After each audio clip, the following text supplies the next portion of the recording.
Hi there, Dawn here. I had a question come in this last week about how I could use conditional formatting to indicate that I've got matching dates in two columns. So what I did, the request I had from my client was to make them green if they match, like these two cells here, and if they don't match, then make it red. And so if you want to do that, you could do it for just a singular column or for both columns. Um, I went ahead and started, and I wrote it out here to the side so you could see it. And also, I screen captured what I built in conditional formatting. But what I'm going to do, I'm going to take column B here and set up conditional formats. And I'm going to go into new rule. New rule. I want to be very specific about this. Format only cells that contain cell value that is equal to, let's do the not equal to first. And then I'm picking the first cell over here.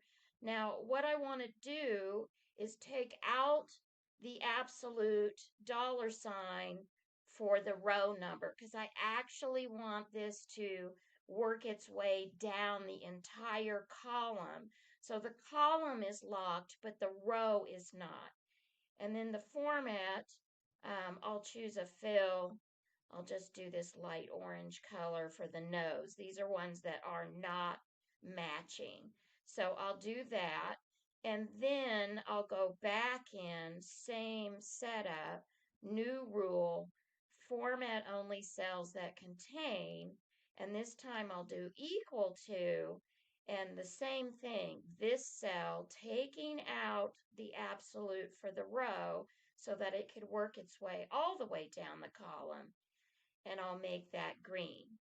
Now that may be enough for you. This one matches this one matches this one matches this.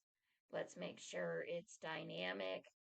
06/07/2023. And now that is working dynamically. So as those dates change, then that will work.